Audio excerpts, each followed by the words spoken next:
Están todos, bueno, estamos aquí una vez más con qué dice la Biblia para compartir palabra de Dios, palabra de esperanza. Espero que hayan pasado una semana muy linda, le hicieron unos días muy lindos cada uno aquellos que han ido, que les gusta acampar, que les gusta salir, pero por lo menos descansar un poco. Bueno, tenemos para hoy, como dijimos, que el mes de abril sería un mes de nuevas esperanzas, nuevas oportunidades. Seguimos con oportunidades, hablando de aquellas oportunidades que Dios le ha dado al pueblo.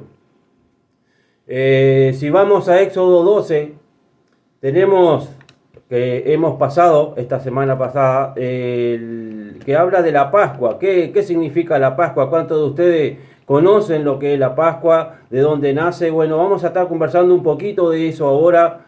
Y bueno, en Éxodo 12 habla de que el pueblo de Dios fue liberado de la esclavitud de Egipto, que hacía 430 años que estaba esclavizado allí. Y bueno, Dios libera a este pueblo de esa esclavitud. Pero ¿cómo lo hace? Después de haber mandado a los egipcios 9 pestes, la última, la 10ª peste, vendría a ser de muerte. Envía un ángel que hirió de muerte a todo primogénito de Egipto. Pero ¿qué pasaba con el pueblo de Dios? Dios manda a Moisés, junto con su hermano Aarón, de que le diga al pueblo que todos apartasen el día 10 un cordero, que sea macho, que sea de un año, que sea entero, que no tenga manchas ninguna, que sea un cordero perfecto, y que lo comiese la familia. Y si la familia era pequeña, que invitara al vecino, pero con la sangre de ese cordero que pintase los marcos de la puerta, que esa sería la señal de que son hijos de Dios. La sangre del cordero sería la señal que en esa casa existía hijos de Dios. Y donde no hubiese la sangre del cordero en los marcos de la casa, ese entraría este ángel y heriría de muerte a todo hijo primogénito, incluso también a las mascotas y todos los animales del campo, sea vaca, oveja, lo que tuviesen, todo eso. Imagínense ustedes en esa noche que vino ese ángel a herir de muerte en toda la ciudad de Egipto, que no era chica, y quedan, yo que sé cómo puedo decirlo, es triste ver un velorio, ¿no? Es triste ver una persona que haya fallecido, es triste ver que sean 2 personas en un pueblo, es triste ver que haya, ya sería horrible que 3 personas hubieran muerto en el mismo día y se estén velando ahí, pero en esa noche fueron cientos y cientos y cientos de personas y animales que se murieron en Egipto, pero la sangre del cordero que estaban en los marcos de la puerta de la casa de los hijos de Dios, eso el ángel no tocó a nadie. En esa noche fueron librados.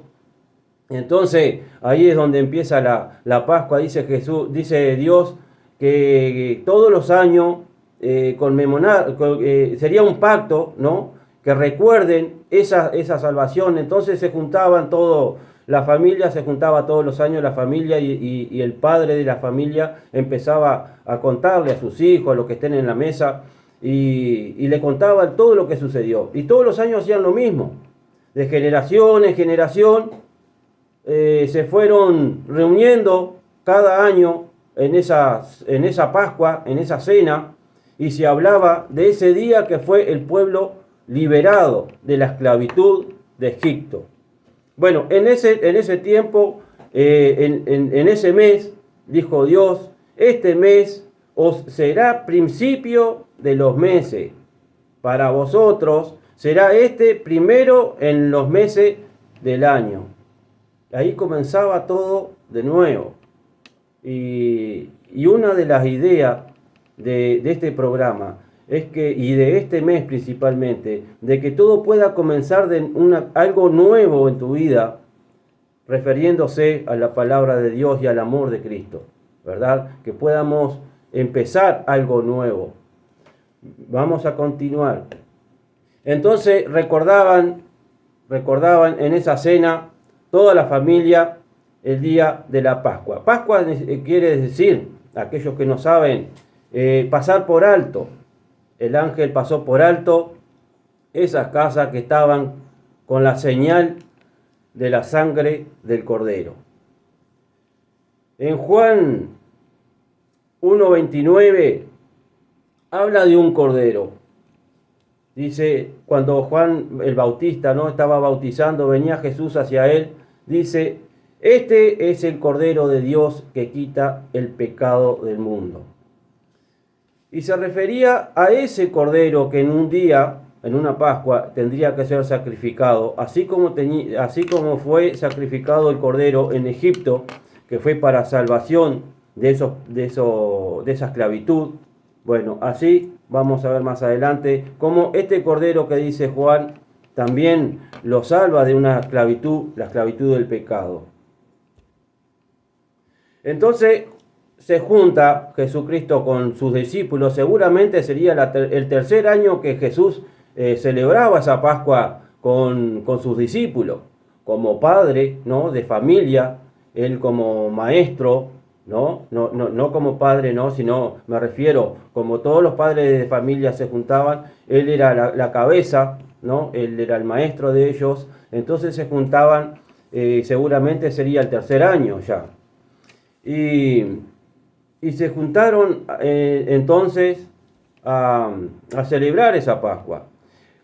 Jesús manda a Pedro y a Juan a buscar en Mateo 26:18, explica que lo mandó a buscar a una persona que llevaba un cántaro en el hombro, que lo siguieran hasta la casa y le dijeran, el maestro dice, mi tiempo está cerca, voy a celebrar la Pascua en tu casa con mis discípulos. Encontraron a ese hombre, hicieron toda la preparación que era acostumbrado a hacer, y entonces van allí a celebrar esa Pascua, a celebrar esa cena. Pero esa cena fue distinta a todas las cenas. A toda la cena, incluso desde Egipto, desde Josué, que fue donde empezó a celebrarse esa cena, después que estaba en la tierra prometida, hasta estos tiempos incluso, fue una cena distinta. Porque no solo fue la última cena, sino que fue una cena triste, si se quiere. Todas las celebraciones, la última copa que ellos celebraban, 4 copas, cada una tenía un significado. La última era de liberación, de libertad, de alegría, ¿no? Pero esta vez fue distinta. Jesús entonces celebra la Pascua con sus discípulos. Pero no solo fue la última, sino también que en esa noche lo traiciona Judas el Iscariote. En esa noche se une con la contienda donde decían quién sería el mayor, quién sería el menor. Entonces Jesús lava sus pies, enseñándole, fue una última enseñanza a sus discípulos, fue en esa noche también. Y después de comer se van a orar al monte, donde Jesús estaba angustiado hasta la muerte. Angustiado hasta la muerte. Yo no sé si algún día tuviste ese tipo de angustia donde todo se derrumba, todo se cae, todo, ¿no? Jesús estaba angustiado hasta la muerte. Y iban a orar. Resulta que Jesús estaba a una distancia, orando apartado de ellos, y a los discípulos dicen, quédense acá orando para que no sean tentados. Cuando viene Jesucristo, los encuentra durmiendo. Dice, no han podido orar conmigo 1 hora. Jesús estaba angustiado, estaba triste. Sabía lo que tenía que enfrentar en muy pocas horas. Y los discípulos se duermen. No pueden orar junto con él. ¿Cuántas veces nosotros pasamos por alto ese sacrificio? Y dice que se fue de nuevo a orar. Decía, Padre, si es posible, pasa de mí este trago amargo. Pasa esta copa. Jesús estaba muy triste y le pedía a Dios que si era posible que no tenga que morir de esa manera. La muerte de la cruz era la peor muerte que existía y seguramente él desde chiquito la veía. Cuando crucificaban a esos ladrones, porque todos los años se soltaba uno, pero habían 3 que eran crucificados, el pueblo de Roma lo hacía eso para que, como en esa fiesta se juntaban miles de personas, que vean las otras naciones de que el que se pone contra Roma, le sucede eso. Es la peor muerte que puede tener un hombre. Bueno, de esa muerte, y aparte de eso, el que muriera ahí es maldito. Entonces Jesús, angustiado, ¿no?, ora, sube 3 veces a orar y dice, bueno, levántense, vamos porque ya es la hora. Vienen Judas con toda esa multitud a traicionarlo, Jesucristo que lo traiciona con un beso. Y Pedro quiere defenderlo, cortándole la oreja a uno de los soldados, que Jesús hace un milagro ahí, sanándole la oreja, ¿no? Y dice Jesús, ¿acaso si yo pidiera una docena de legiones de ángeles, no la tendría? Él tenía la oportunidad también de pedir esos ángeles, aparte de la oración que estábamos escuchando hace un instante. Pero él tenía el poder para pedir esos ángeles. Pero él lo hizo por mí y lo hizo por vos. Él sabía que tenía, Dios ya le dijo, no, tenés que ir a cumplir eso. Bueno, pero así como Pedro lo quiere defender, al poco rato lo está negando. 3 veces, delante de él.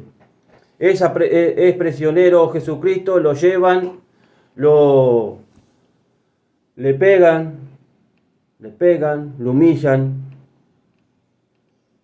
le dicen, adivina quién te pegó, porque como hacía tantos milagros, lo azotan, 39 latigazos, que son látigos con pedacitos de hueso y pedacitos de hierro, que lastimaban la piel. Seguramente Jesucristo estaba con la cara hinchada, ¿no? Jesucristo que la cara ensangrentada, porque cualquier pelea que vos puedas tener con una persona, muy probable de que la cara te quede los ojos hinchados, o labio roto, o no sé, así estaría Jesucristo, aparte con la espalda toda rota de los latigazos. Y Pedro, que delante de él, le dice, yo no conozco a ese hombre.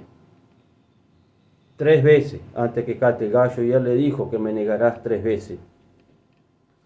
Es llevado Jesucristo a la cruz y es crucificado allí entonces.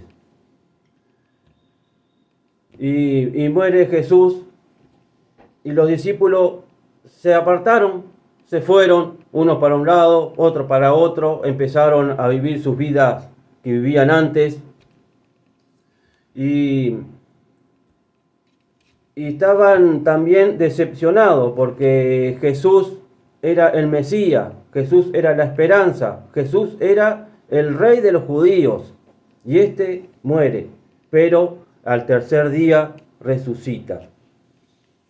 Ahora volviendo a la Pascua, Jesús le dijo allí cuando estaban cenando, dice que parte el pan y los reparte, dice, repártanse en esto entre ustedes, este es mi cuerpo que es partido por vosotros. Y después dice que toma la copa de vino. Dice, esta es mi sangre de mi nuevo pacto. Vamos a volver a lo que es la Pascua. En Éxodo 12 explicaba de un pacto que hizo con Moisés, de hacer eso cada año, ¿no? Por tiempo perpetuo, para siempre. Pero Jesús ahora le dice, este es mi nuevo pacto. Ahora, hablando de la Pascua, ¿de qué forma celebraste la Pascua en esta semana? ¿En la forma del Éxodo 12 o en el nuevo pacto? ¿De qué forma la celebraste? ¿O de la forma nueva que hay ahora? Es esa sangre que es del Cordero de Dios. Esa sangre es la señal de tu salvación. la sangre que Cristo derramó para que nosotros podamos ser salvos por gracia de Dios, por su gracia, por su misericordia, por amor a nosotros. Ese nuevo pacto, ese recuerdo, dice, hagan esto en memoria de mí. ¿Has hecho eso? Ahora, ¿quién puede participar también de la Santa Cena? Dice que en Éxodo 12, más adelante, explica de que todo aquel que quisiera participar de la Pascua, que no sea judío, debería ser circuncidado. No podía participar de la Pascua si no era circuncidado, sea comprado por plata o sea un extranjero. Había gente que creían en el Dios invisible, dijeran ellos. Había gente que creían y se circuncidaban, querían ser parte del pueblo de Dios. Y lo mismo sucede ahora. Nosotros que somos los gentiles, no los circuncidamos, pero los bautizamos. Recuerden cuando hablamos de Nicodemo, que decía, ¿qué debo hacer para ser salvo? Jesús le dijo, el que no nace del agua y del Espíritu, no podrá ver el reino de Dios.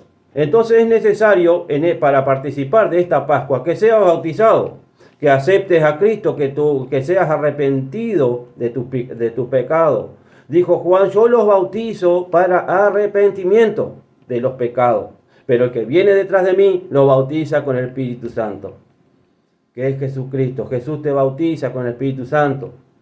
Un pastor te bautiza para arrepentimiento de tus pecados. Arrepentite antes de que sea tarde. Arrepentite. No sabemos si mañana vamos a estar o no vamos a estar. No sabemos cuándo vamos a dejar este cuerpo y debemos estar preparados para dejar este cuerpo, para entrar en la gloria, en el reino de Dios.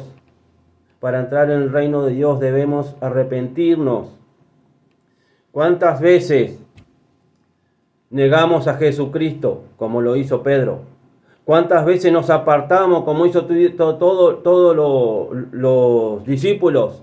Lo dejaron solo Jesucristo porque tenían miedo de que lo atraparan a ellos también. Lo dejaron solo Jesús. Pero Jesús cumplió lo que tenía que cumplir en la cruz, murió y resucitó al tercer día para salvación de todo lo que en Él creen. Ahora, sabemos quién puede participar de ese nuevo pacto. Es importante que puedas sentir la necesidad de participar de ese nuevo pacto que Jesús hizo con sus discípulos, que hasta hoy en día, después de 2000 años, se sigue haciendo en todas las iglesias. Bien. Entonces Jesús fue crucificado. Allí dijimos que lo habían escupido, lo habían golpeado, lo habían azotado, lo habían hecho todo lo que un hombre no podría aguantar, vamos a decir. Porque vos te ponés a imaginar un latigazo de eso, yo no lo aguantaría. Los discípulos pierden la esperanza, se van, se apartan. Y dice en Mateo 11:28, ¿no? Jesús pasó todo eso por amor a vos y a mí, ¿verdad? Y dice en Mateo 11:28, venid a mí todos los que están trabajados y cargados, que yo los haré descansar. Jesús murió y resucitó y está vivo. Y te dice, venid a mí todos los que estén trabajados y cargados. Y no está tratando Jesús del cansamiento físico. ¿Cuántas personas hay de que tienen cansancio espiritual? Tienen su alma, ¿cómo puedo decirlo? Hay cosas en el alma que le presionan, hay cosas que lo entristecen, hay cosas que le duelen, hay cansancio espiritual, hay mucho cansancio espiritual en la gente. ¿Cómo podemos hacer eso para librarnos de ese cansancio? La sangre del Cordero es la señal. Jesucristo vino para darte salvación, Jesucristo vino para descansarte, Jesucristo vino hoy a tu vida. Este mensaje ha llegado hoy a tu vida para que vos puedas entender de que en Jesús hay esperanza, hay un nuevo tiempo, hay una nueva vida, hay un nuevo comienzo. Dios quiera de que el Espíritu Santo esté tocando tu corazón y que puedas entenderlo. Hay tiempo para empezar de nuevo, pero hay que hacerlo ahora. No te demores más esperando a ver qué es lo que sucede. Hay iglesias que podés ir, hay países que no tienen dónde congregarse y sin embargo hay gente que ponen en peligro su vida para ir a hablar de la palabra de Dios, aunque saben bien que si las autoridades del Estado lo encuentran, lo pueden matar. Y incluso hay países que han matado a cristianos. Acá somos libres de escuchar la palabra de Dios, de transmitir la palabra de Dios. Somos libres de leer una Biblia, de tener una Biblia en casa y no la leemos. Y no queremos escuchar lo que están diciendo. Jesucristo te llama. Dice, venid a mí si estás entristecido. Venid a mí si estás angustiado. Venid a mí si estás enfermo. Pero vení a mí. Bueno, entonces lo vamos a una alabanza ahora. Y mientras tanto, los despedimos del canal y ya volvemos por la emisora con ¿qué dice la Biblia?